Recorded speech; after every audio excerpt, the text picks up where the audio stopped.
dia, pasti sekarang Anda juga semakin banyak mendengar kata startup. Kalau misalnya kita udah sering dengar small business, sudah sering dengar wirausaha, sekarang ada yang baru lagi. Nah, kalau tadi kita udah lihat pemerintah kayaknya mau mendukung nih startup di Indonesia supaya semakin besar. Dan tadi juga kalau Anda lihat ada salah satu tamu spesial langsung dari Silicon Valley yang datang dan sekarang sudah hadir di Indonesia Morning Show. This is Anis Uzaman. Hello, good morning. Good morning. Thank you for joining us with your new book. Please let us. Okay, this is Startupedia. Kalau Anda pengen baca-baca soal startup, belilah buku ini seperti ensiklopedia untuk startup. Dan ada satu wanita cantik pasti sudah sering mendengar hijab.com.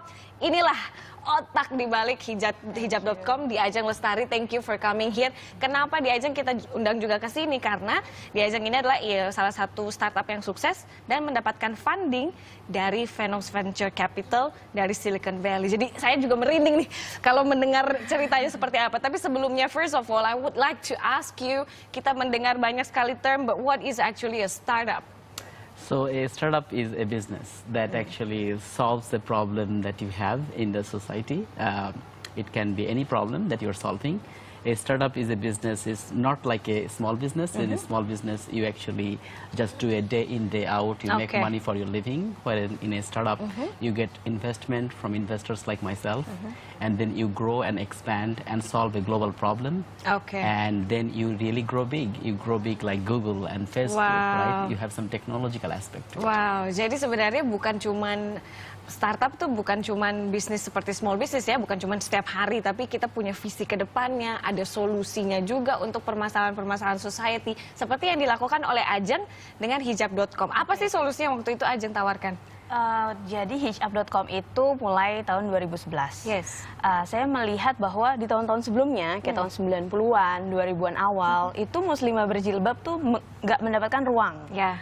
Misalnya mau kerja pakai jilbab nggak boleh gitu kan, atau ya banyak keterbatasan gitu. Yes. Dan di sisi lain muslimah berjilbab ini juga punya kebutuhan gitu kan untuk tampil dengan ya looking good, grooming kayak gitu. Nah akhirnya termasuk saya juga karena saya kan pakai jilbab juga. Gimana sih caranya dapetin referensi fashion yang bagus, still looking good but still syar'i gitu kan.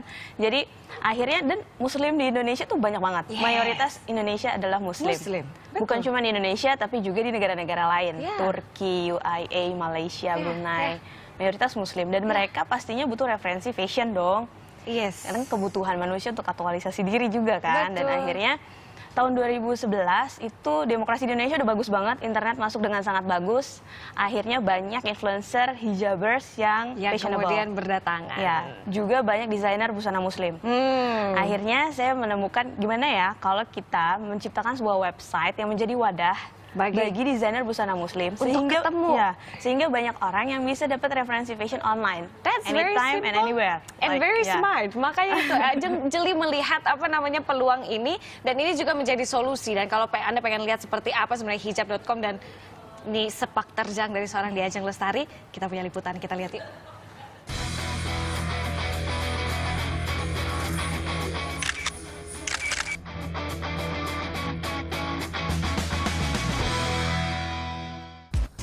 Tahun 2020 pemerintah menargetkan Indonesia sebagai kiblat fashion muslim dunia.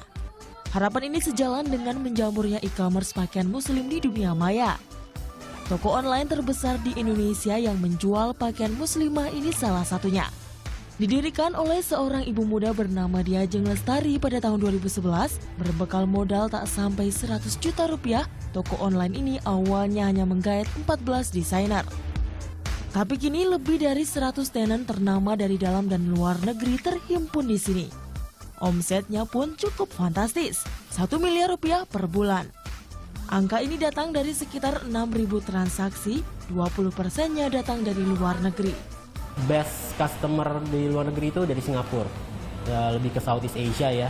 Dan kalau untuk yang paling jauhnya mungkin kita pernah dapat satu order yang lucu juga dari Israel, gitu. Dan somehow Israel sekarang lebih lumayan sering. Sejak akhir tahun 2014, portal belanja bernama hijab.com ini mulai mendapat suntikan dana dari investor lokal dan internasional. Hal ini membuktikan bisnis e-commerce fashion muslim Indonesia sangat menjanjikan. Nanda Putri, Iras Anggraini melaporkan untuk NET.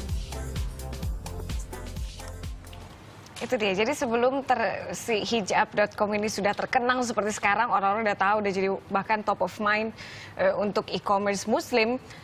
Kamu memulainya pada saat itu, apa yang menurut Ajeng tantangan paling besar when you want to start it? Tantangan terbesarnya adalah meyakinkan calon-calon tenan atau klien kita yang desainer-desainer busana Muslim untuk bisnis model ini bisa jalan loh, ini lebih efektif, bisa lebih membantu bisnis mereka karena kita memasarkannya lewat online yang marketnya bisa sampai lebih besar, sampai luar negeri segala. Dan jadi ya gimana cara membuktikannya gitu, karena sebelumnya kan belum ada, apalagi yang niche market seperti ini gitu kan, belum sama ada. sekali belum ada. Jadi gimana kita membuktikannya, dan alhamdulillah akhirnya 2011 itu kita mulai dengan 14 tenan dan akhirnya jadi snowballing, istilahnya network effect, dan sekarang jadi lebih dari 10 kali lipat. Betul, dan akhirnya Anis Uzama ini adalah CEO dari salah satu venture capital yang bermarkas di Silicon Valley, melirik ke hijab.com dan memberikan funding. So how actually did you find the Ajeng at that time? It is easy to find her.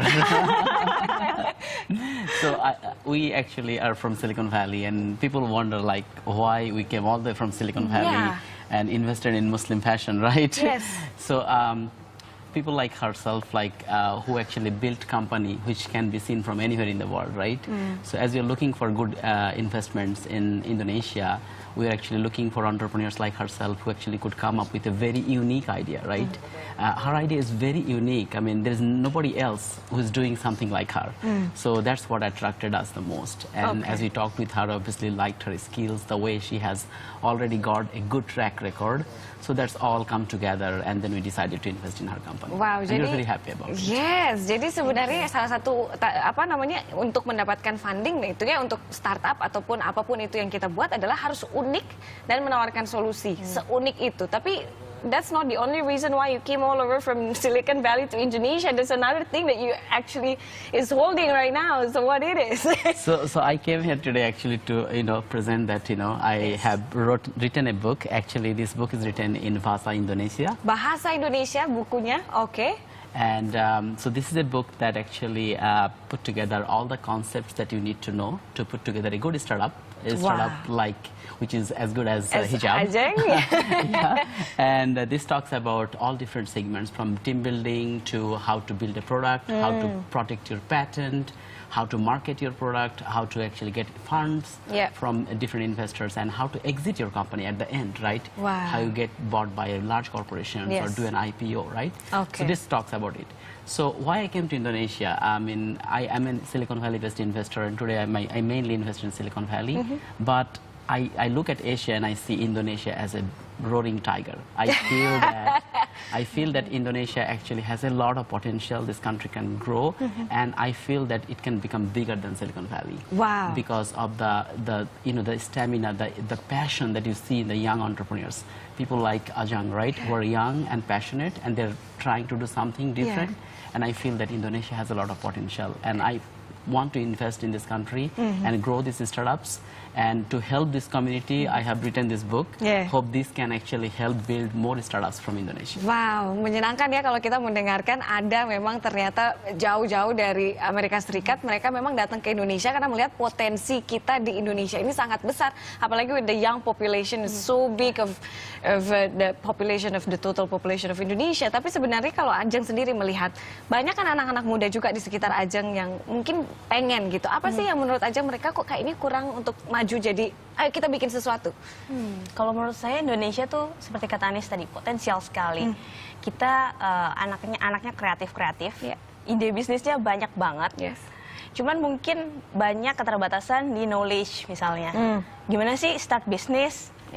Terus kayak komunitasnya, supporting ekosistem, supporting community-nya gitu. Jadi buku dari Anis merupakan salah satu tools yang bagus buat kita start learning how to build startup gitu. Jadi sebenarnya bisa dicari dari mana aja ya. Sekarang udah era internet, bukan era Gutenberg lagi. Jadi kita bisa search dari banyak website, dari banyak video, apa sih yang kita harus lakukan untuk build startup. Jadi kalau menurut saya nggak ada halangan untuk kita memulai bisnis dan sekarang kesempatannya besar banget dengan adanya internet ini. Jadi apalagi potensi Indonesia banyak sekali gitu dari sisi SDM, dari sisi SDA, dari sisi banyak banget deh yang bisa digali, heritage banyak banget yang bisa digali di Indonesia. Wow, that's good. Tapi kalau untuk from you, Anis, as from the perspective of the investor, what do you want to say to the Indonesian people? We have a lot of young people here, and yet it's kind of a bit slow. It's booming now, tapi a bit slow. What will you say to them to just actually, ayo mulai, let's go, let's get started. So I think I'm going to try to get your energy. So I want to tell to the Indonesian young people that this is the time for you to wake up, right? I mean, you have a lot of potential. You have it what you need to become very successful. Yes. I want to see the next Facebook and Google from Indonesia. Yes. And I feel that you have it what you need to become that. And please read this book. I mean, this is going to help you definitely. But also, just think that nothing is impossible, right? Everything is possible. I mean, this is the age of internet, right? Yes. Everything is connected. You do not need to be in Silicon Valley to build the next Facebook and Google. You can be anywhere in the world, and you can build the next big thing that we can use. I can use it from Silicon Valley, and people can use it from Europe and all over the world. Yes. So that's what I want to tell to the young people. Oke, thank you very much. Jadi semangat, tidak ada alasan lagi sebenarnya, dan kebetulan juga ekonomi kita mungkin ya kemarin-kemarin sempat gemilang. Jadi ya salah satu one of the big time, also golden time is actually when our economy is growing, right? So terima kasih sekali lagi. Thank you Anis, thank you for the book for Indonesian people. Kita sama-sama berharap dengan buku ini semakin banyak startup anak-anak muda, Anda semua yang di rumah yang mungkin hari ini terpanggil untuk melakukan sesuatu. Thank you Ajeng for your inspiration. Semoga Hijab semakin sukses, dan katanya nanti is gonna be next funding for her. Yes. Yes, Insyaallah. ada next funding lagi, luar biasa nggak? Thank you guys for coming. I wish you all the best. Sebentar lagi